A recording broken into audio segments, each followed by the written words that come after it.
Hello students, how are you? I hope all of you are fine. Student, today we are going to discuss a new topic of class 10 physics, that is refraction through a glass slab. ठीक है ना? कोई भी एक glass slab है, उस glass slab से light का जो रिफ्रैक्शन होता है वो किस तरीके का होता है, क्या क्या रूल्स होते हैं उसमें, ठीक है ना? तो वो सारी चीजें आज इस वीडियो में हम डिस्कस करने वाले हैं। इससे पहले हमने कल डिस्कस किया था रिफ्रैक्टिव इंडेक्स, अगर रिफ्रैक्टिव इंडेक्स वाला वीडियो नहीं देखा तो लिंक डिस्क्रिप्शन में, वहां से आप वीडियोस को देख सकते हैं। लेट्स से कि जो हमारे पास ग्लास स्लैब है, ग्लास का टुकड़ा है, ठीक है, let's suppose we have a rectangular glass slab. ये हमारे पास एक रेक्टेंगुलर ग्लास स्लैब है, that is A B C D. ठीक है, किसका स्लैब है? ग्लास का भी। इस ग्लास स्लैब से लाइट का रिफ्रैक्शन कैसे होगा, उसी के बारे में आज इस वीडियो में डिस्कस करने वाले हैं। तो लेट्स सपोज कि इधर वाला मीडियम जो है एयर है, हवा है इधर, और नीचे भी क्या है? एयर है। दोनों टाइप का जो दोनों साइड का जो मीडियम है वो हमारा सेम मीडियम है। ठीक है, नाउ व्हेन अ रे is incident at a angle आई,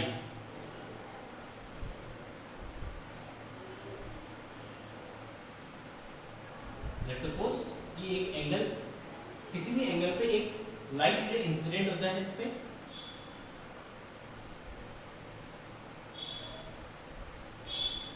किस एंगल पे? लेट्स सपोज आई एंगल पे, यहां पे incident angle I, angle I is called incidence angle. ठीक है, अच्छा, यहां से जब रे एयर टू ग्लास में एंटर करेगा तो air is a rare medium and glass is a denser medium, and we know that when rays enter from rare to denser then it went towards the normal। तो कहां होगा? ये normal की तरफ bend होगा। ठीक है, तो लेट्स से ये हमारा इंसिडेंट रे हो गया, थोड़ा सा डिटेल हो।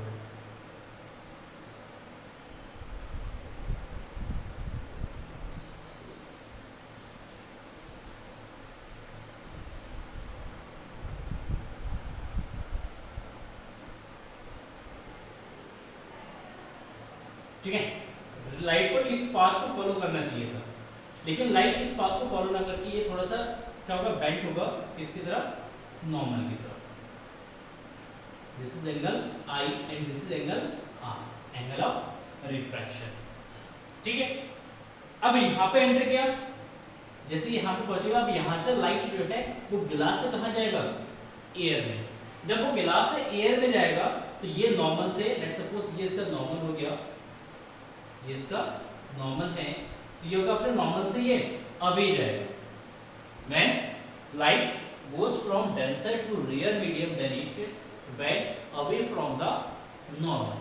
तो ये यहाँ से नॉर्मल से अवे जाएगा, तो इस कंडीशन में यहाँ पे जो रे है वो कुछ इस तरीके से बेंड होगा। ठीक है,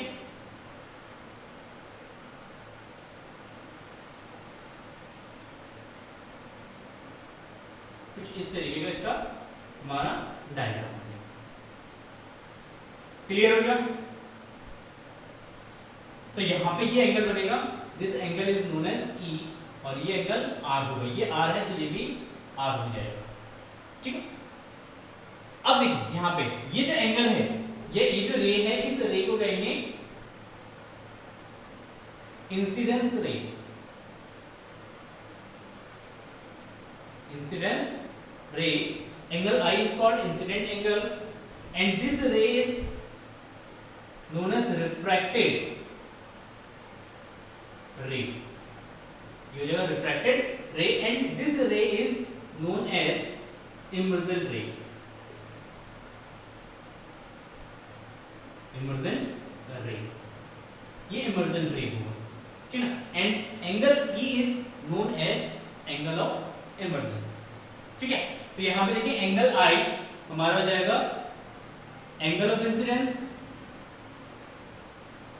angle of incidence, angle R जो है ये हो जाएगा angle of refraction, angle of refractions, and angle E is called angle of emergence.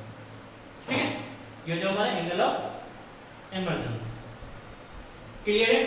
अब यहाँ पे देखिए कुछ लॉ ये होता है कि जो इंसिडेंट रे है एंड जो इमर्जेंट रे है, तो ये हमेशा एक दूसरे के पैरेलल होते हैं। ये दोनों रेज एक दूसरे के पैरेलल होते हैं, और इन दोनों रेज के बीच का जो डिस्टेंस है d, इन दोनों रेज के बीच का जो डिस्टेंस है d, इस डिस्टेंस को कहते हैं लेटरल डिस्प्लेसमेंट। ठीक है, क्या कहते हैं, लेटरल डिस्प्लेसमेंट। ठीक, then d is equal to called lateral lateral displacement. This is called lateral displacement। ठीक है, तो सिंपल सी बात है कि जब भी ग्लास स्लैब रे का रिफ्लेक्शन होगा, तो इस कंडीशन में आपको हमेशा याद रखना है, नोटेड टू पॉइंट, कि angle of incidence is always equal to angle of emergent. जो एंगल मतलब जिस एंगल पे यहां से रे इंसिडेंट होगा, उतने ही एंगल पे यहां से रे इमर्जेंट होगा। ठीक है, ये जो एंगल है, ये एंगल और ये वाला एंगल हमेशा क्या होगा, सेम होगा, क्योंकि एंगल आई है, आर है, तो ये वाला एंगल भी, ये जो एंगल है, ये एंगल भी आर होगा, ये कभी भी चेंज नहीं होगा। ठीक है, ये कुछ पॉइंट्स हैं जो आपको याद रखने हैं refraction through a glass slab. Lateral displacement का अगर डेफिनेशन लिखेंगे, तो lateral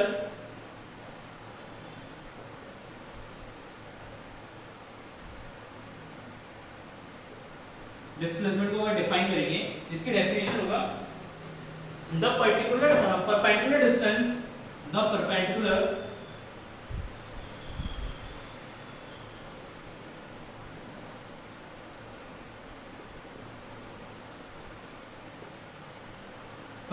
distance,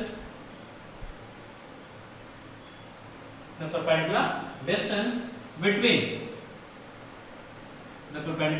distance between the incident ray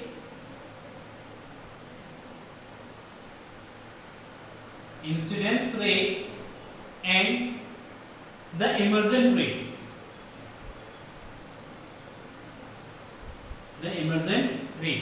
the perpendicular distance between the incident ray and emergent ray when the light passing through the glass slab is called, simple सी इतना definition लिखते हैं, the perpendicular distance between the incident ray and the emergent ray is called lateral displacement। lateral displacement, ठीक है ना। मतलब ये जो लेटरल डिस्प्लेसमेंट होगा, ये ओनली किस में होगा, ग्लास स्लैब में होगा। अगर कोई भी ग्लास स्लैब है और ग्लास स्लैब से लाइट का रिफ्रैक्शन हो रहा है, तो उस कंडीशन में lateral displacement. Is it clear? ठीक है, नाउ इसमें हम रिफ्रैक्टिव इंडेक्स में एक रिलेशन निकालते हैं। ठीक, फर्स्ट ठीक रिफ्रैक्टिव इंडेक्स,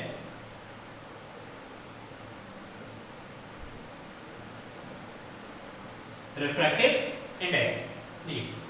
इंडेक्स में किस तरीके से रिलेशन निकालेंगे। लेट अस सपोज एयर का रिफ्रैक्टिव इंडेक्स है n1, ग्लास का रिफ्रैक्टिव इंडेक्स है n2, एंड अगेन एयर का रिफ्रैक्टिव इंडेक्स है n1। ठीक है ना। फर्स्ट, व्हेन लाइट रे goes from air to glass, then Snell's law, then यहाँ पे हम Snell's law यूज करेंगे। Snell's law,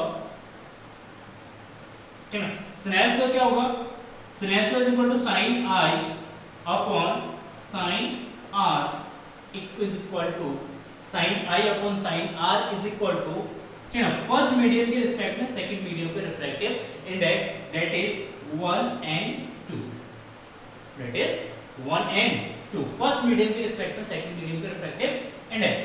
and second, when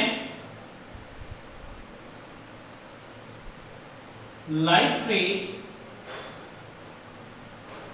goes from glass to air, then Snell's law, जब लाइट जो है ग्लास से, इस कंडीशन में यहाँ पे लाइट जो है ग्लास से किसमें जा रहा है, एयर में जा रहा है। जब वो ग्लास से एयर में जाएगा तो उस कंडीशन में स्नेल्स लॉ क्या होगा, Snell's law is equal to sine R, देखिए यहाँ पे एंगल ऑफ इंसिडेंट आर हो जाएगा, एंगल ऑफ रिफ्रैक्शन ई हो जाएगा, then sine R upon sine E is equal to second के रिस्पेक्ट में फर्स्ट का रिफ्रैक्टिव इंडेक्स, क्योंकि यहाँ पे ग्लास से कहाँ पे जा रहा है, एयर में जा रहा है, तो सेकंड के रिस्पेक्ट में फर्स्ट का रिफ्रैक्टिव इंडेक्स रहेगा, net is equal to 2n1, हो जाएगा 2n1। Is it clear, 2n1। Now अब इन दोनों इक्वेशन को क्या करते हैं, अगर हम डिवाइड करते हैं देन वी फाइंड, देखिए यहाँ पे अगर इन दोनों इक्वेशन को डिवाइड करेंगे, this is equation number first and this is equation number second, equation first into equation second, then we find sin I upon sin R is equal into sin R upon sin E is equal to 1 and 2 into 2 and 1, 2n1। देखिए sin R से sin R cancel and we know that angle I is equal to angle E, then sin E से sin I भी cancel हो जाएगा, then 1 and 2 is equal to into 2 and 1 that is equal to 1, and 1 and 2 is equal to 2 and 1, इसको इसके divide में भेज देंगे, ये 1 upon 2 and 1 हो जाएगा, 2 and 1। इट मींस अगर इसको एयर और ग्लास के रिस्पेक्ट में लेते हैं तो एयर के रिस्पेक्ट में ग्लास का refractive index ANG is equal to 1 by GNA, glass के रिस्पेक्ट में एयर का रिफ्रैक्टिव इंडेक्स, तो यहां से भी इस तरीके का इक्वेशन निकल के आता है। क्लियर है? नाउ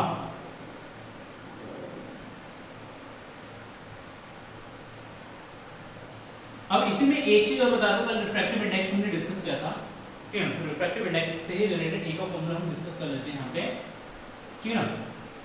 अगर हमें वाटर के रिस्पेक्ट में ग्लास का रिफ्रैक्टिव इंडेक्स निकालना है, वाटर के रिस्पेक्ट में ग्लास का रिफ्रैक्टिव इंडेक्स निकालना है, तो वाटर के रिस्पेक्ट में ग्लास का रिफ्रैक्टिव इंडेक्स हो जाएगा आपका, क्या हो जाएगा, नेट इज इक्वल टू, अगर हम इसका डेफिनेशन बताते हैं, ठीक है ना, n इज इक्वल टू क्या डेफिनेशन बनाते हैं, v1 by v2, v1 by v2, then WNG means VW by VG, simple, water में लाइट की वेलोसिटी डिवाइडेड बाय ग्लास में लाइट की वेलोसिटी।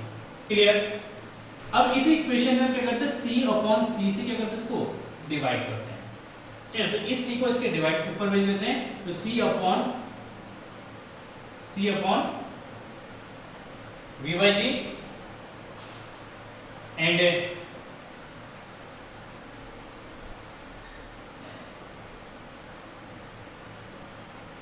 इसको इस तरीके से लिखते हैं, ठीक है, देखिए C upon VG, C upon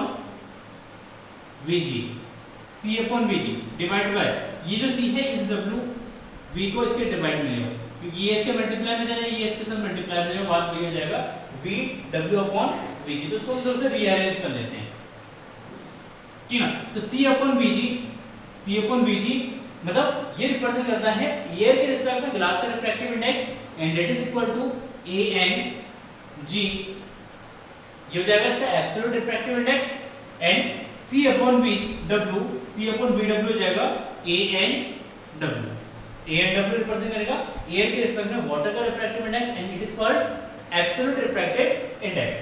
then यहां से हमें मिलेगा WNG is equal to ANG upon ANW, and इसका अगर रेसिप्रोकल करते हैं GNW मतलब ग्लास के रिस्पेक्ट में वाटर का रिफ्रैक्टिव इंडेक्स, कैसे रीड करते हैं इसको, वाटर ग्लास के रिस्पेक्ट में वाटर का refractive index, and that is equal to ANW divide by ANG, इसका रेसिप्रोकल हो जाएगा, ठीक हो गया?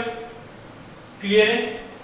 ठीक है, तो अगर रिलेटिव रिफ्रैक्टिव इंडेक्स निकालना है एब्सोल्यूट रिफ्रैक्टिव इंडेक्स से, तो उस कंडीशन में WNG जो यहाँ पे नीचे होगा उसका एब्सोल्यूट रिफ्रैक्टिव इंडेक्स ऊपर होगा, जो ऊपर होगा उसका एब्सोल्यूट रिफ्रैक्टिव इंडेक्स के डिवाइड में जाएगा। सेम यहाँ पे भी देख सकते हैं, W नीचे है तो W का एब्सोल्यूट रिफ्रैक्टिव इंडेक्स ऊपर आएगा, G ऊपर है तो G का एब्सोल्यूट रिफ्रैक्टिव इंडेक्स इसके नीचे आ जाएगा। ठीक है, तो ये एक पॉइंट था जो कि हमारा रिफ्रैक्टिव इंडेक्स वाले पार्ट में छूट गया, तो उसको हमने यहाँ पे डिस्कस कर लिया। और refraction through a glass slab, इसका हम एक्सपेरिमेंट भी करेंगे लैब में, ठीक है ना। और एक्सपेरिमेंट में हम यही प्रूव करेंगे कि angle I and angle R जो है क्या होते हैं, आपस में इक्वल होते हैं, और इसमें लेटरल डिस्प्लेसमेंट भी हम कैलकुलेट करेंगे, लेटरल डिस्प्लेसमेंट भी कैलकुलेट कर सकते हैं। और इस का जो पाथ है, इस पाथ को हम ड्रॉ करते हैं इससे एक्सपेरिमेंट से। क्लियर है? तो आई होप आपको समझ में आ गया होगा कि रिफ्रैक्शंस थ्रू अ ग्लास स्लैब किस तरीके से इसका डायग्राम को ड्रॉ करना है और क्या कौन कौन से इसमें पॉइंट्स हैं। ठीक, thank you for watching this video, have a nice day, bye bye.